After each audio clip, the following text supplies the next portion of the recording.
क्या योग गुरु बाबा रामदेव गलत कानून की वजह से सुप्रीम कोर्ट से माफ़ी मांगने के लिए मजबूर हुए हैं? अब सजा पाने के कगार पे पहुंच गए हैं क्योंकि सुप्रीम कोर्ट उनके खिलाफ अवमानना का नोटिस जारी किया हुआ है। अब ये जी हाँ, तो इसका जवाब है बिल्कुल, गलत कानून की वजह से बाबा रामदेव जो है माफ़ी मांगने के लिए मजबूर हुए हैं। अब उनके खिलाफ सजा भी हो सकती है और ये गलत कानून है drug and magic remedies act 1954। ये एक्ट कहता है कि आप इनमें 54 बीमारियां हैं जिनका कि उनको सही करने के लिए आप प्रचार नहीं कर सकते, दावा नहीं कर सकते और उनका कोई विज्ञापन नहीं कर सकते आज की डेट में भी। और इनमें से करीब 14 बीमारियों का आज की डेट में अंग्रेजी में एलोपैथिक में इलाज उपलब्ध है, जबकि आयुर्वेद में तो इन सभी का इलाज उपलब्ध है। लेकिन कहीं ना कहीं तत्कालीन सरकार जो थी, जवाहरलाल नेहरू की जो सरकार थी, उसको लग रहा है कि हमारी चिकित्सा पद्धति जो है वो प्राचीन चिकित्सा पद्धति, उनको कहीं ना कहीं उसको भरोसा नहीं था कि इन सब चीज़ों को वो ठीक भी कर सकती है। इन 54 बीमारियां जो थी, जो उस समय लाइलाज मानी जाती थी, एलोपैथिक में लाइलाज थी, जबकि आयुर्वेद में लाइलाज वगैरह नहीं थी। लेकिन फिर भी इनको माना गया कि जब अंग्रेजी में लाइलाज है तो एलोपैथिक आयुर्वेद में तो होगी ही। तो ये बीमारियां थी अंधापन, कैंसर, मोतियाबिंद, बहरापन, बांझपन, माहवारी, ग्लूकोमा, मिर्गी, दिल की बीमारी, ब्लड प्रेशर, कोढ़, मोटापा, निमोनिया, बांझपन, टीबी, ट्यूमर, अल्सर, नपुंसकता, इस तरीके की 54 बीमारियां हैं। उस समय इनका कोई इलाज उपलब्ध नहीं था, तो नीम हकीम से बचाने के लिए उस समय की सरकार ने कहा था, ये कानून लाया था कि इनको ठीक करने के नाम पे लोगों से पैसा ना उठ सके, उस समय के जो भी लोग थे।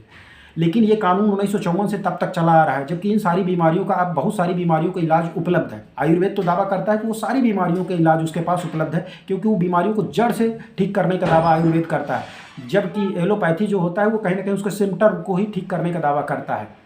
आप हम सभी इस चीज़ के विटनेस हैं कि चाहे बड़ी बड़ी बीमारियां हों, बाबा रामदेव सबको ठीक करते हैं। हम लोग व्यक्तिगत जीवन में बहुत सारे एग्जाम्पल हैं जिससे लोग ठीक होते हैं, लाखों करोड़ों लोग ठीक हो रहे हैं। उन्हीं के चलते आज योग, प्राणायाम, नेचुरोपैथी को भारत सहित पूरी दुनिया में मान्यता मिली है। पूरा योग दिवस ही, अंतर्राष्ट्रीय योग दिवस मनाया जा रहा है 21 जून को। अब इस कानून के तहत जो दिक्कत आई बाबा रामदेव के लिए, वो आई 2020 में, जब कोरोना चल रहा था। तो कोरोना के टाइम में जो है पूरी ऐसी महामारी में आई, तो पूरी दुनिया के संस्थाएं लग गई भैया कि इस बीमारी का इलाज ढूंढा जाए, पूरा मेडिकल फैटर्निटी लग गई। अब सभी वैक्सीन बनाने में लग गए। इसी बीच में जो है बाबा रामदेव एक दवाई लाते हैं, वैक्सीन लाते हैं कोरोना की, कोरोनिल नाम से लेके आते हैं और उसको लॉन्च करते हैं तत्कालीन स्वास्थ्य मंत्री हर्षवर्धन और रोड और ट्रांसपोर्ट मिनिस्टर नितिन गडकरी की उपस्थिति में। लोगों को लगता है कि भैया हाँ, ये दवाई सही होगी और योग पे, बाबा रामदेव पे लोगों का भरोसा भी है भाई। तो अब बाबा रामदेव ने उसके लिए बड़े बड़े प्रचार किए, अपनी सारी बीमारियों को, जिन बीमारियों के बारे में दिया है कि आप भ्रामक प्रचार नहीं कर सकते, मतलब प्रचार नहीं कर सकते, भले आप ठीक कर लो, लेकिन कानून में लिखा तो आप प्रचार नहीं कर सकते हो। कोरोनिल सहित अन्य बीमारियों को ठीक होने का बड़ा बड़ा दावा करते थे और वहीं पर एलोपैथी और अंग्रेजी दवाइयों की बुराई भी करते थे। उनके खिलाफ ये आरोप था। इसी को लेकर के डॉक्टरों की एक बहुत बड़ी संस्था देश में, जो एलोपैथिक डॉक्टरों की जो सबसे बड़ी संस्था है, इंडियन मेडिकल एसोसिएशन, जो 1928 में बनी थी, आज पूरे मेडिकल फार्मा इंडस्ट्री का प्रतिनिधित्व करने वाली संस्था है, ये चली गई सुप्रीम कोर्ट। इसने कहा कि बाबा रामदेव जो है यही drug and magic remedies act 1954 का उल्लंघन कर रहे हैं और बड़ी बड़ी दवाइयों, जो बीमारियों का जिनका इलाज उपलब्ध नहीं है, उनको ठीक करने का दावा कर रहे हैं और एलोपैथिक के बीमारियों का जो है वो कहीं ना कहीं बुराई करते हैं अपने प्लेटफॉर्म मंचों से। आप अपनी तारीफ करो आयुर्वेद चिकित्सा पद्धति की, लेकिन अंग्रेजी दवाइयों की बुराई ना करो। ये इंडियन मेडिकल एसोसिएशन का पॉइंट था। इसको लेकर के सुप्रीम कोर्ट ने 21 नवंबर 2023 को एक फैसला सुनाया और बाबा रामदेव से कहा कि अब इन बीमारियों का आप प्रचार नहीं करेंगे और अंग्रेजी दवाइयों को बुराई नहीं करेंगे। लेकिन इसके बावजूद 21 नवंबर 2023 को डिसीजन आता है, 4 दिसंबर 2023 को बाबा रामदेव की पतंजलि संस्था की तरफ से फिर एक प्रचार जारी कर दिया जाता है। अब इस बात की रिपोर्ट सुप्रीम कोर्ट में फरवरी 2024 में फिर की जाती है, तो वहाँ पर कोर्ट उसको अपनी अवमानना मानती है और बाबा रामदेव से कहती है कि आप खुद उपस्थित होकर के अपनी सफाई दें कोर्ट में। लेकिन बाबा रामदेव इसके बाद 20 नवंबर या 19 मार्च को कोर्ट में उपस्थित होते हैं, लेकिन कोर्ट के बाहर रहते हैं, अंदर नहीं जाते हैं। तो जज पूछता है कि भैया बाबा रामदेव अंदर क्यों नहीं है, तो बाबा रामदेव जी कहते हैं कि उनकी तरफ से वकीलों कहा गया कि बहुत ज़्यादा कोर्ट में आएंगे तो भीड़ लग जाएगी, इस वजह से बाबा नहीं आ पाए हैं।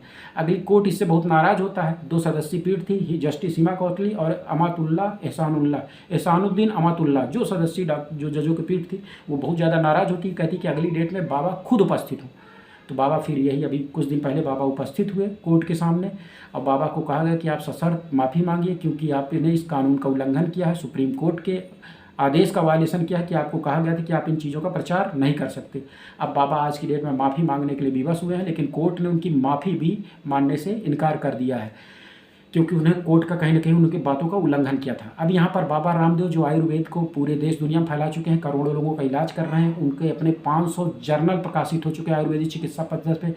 सैकड़ों डॉक्टर उनके यहाँ काम कर रहे हैं, जिस पे डिग्री वगैरह मिलती है, सर्टिफाइड है। वही सुश्रुत संहिता आयुर्वेद की चिकित्सा पद्धति ऑस्ट्रेलिया सहित पूरे दुनिया में पढ़ाई जाती है, उस पर प्रॉपर डिग्री मिलती है। अब उसी का आप प्रचार नहीं कर पा रहे हो, उसी और आपको शर्मिंदगी झेलनी पड़ रही है, तो इस गलत कानून की वजह से, drug and magic remedies act 1954 के तहत। तो यहाँ पर ना सुप्रीम कोर्ट गलत है, क्योंकि वो डिसीजन कानून के तहत देगा। इंडियन मेडिकल एसोसिएशन, जाहिर सी बात है, वो अपने हित को साधते हैं। फार्मा जो इंडस्ट्री है वो उसको बड़ा झटका लग रहा था बाबा रामदेव और इनका जो आयुर्वेद योगा के आगे बढ़ने से, तो वो अपने हित को साधने के लिए कोर्ट में गए। अब यहाँ पर जो गलती है वो इस कानून की है। तो कहीं ना कहीं हर कानून को, दुनिया के विकसित देशों में ट्रेंड रहा है कि हर कानून को 25 साल बाद जो है उसकी समीक्षा की जानी चाहिए। यहाँ तो ये कानून 1954 से चला रहा है, लेकिन किसी को कोई फ़र्क नहीं पड़ रहा है। इसी के चलते बाबा रामदेव को पूरे देश दुनिया में आयुर्वेद को आगे बढ़ाने के बावजूद भी कोर्ट से माफ़ी मांगने की नौबत आ गई है। कमेंट के माध्यम से आप भी अपनी राय रख सकते हैं। Thank you very much.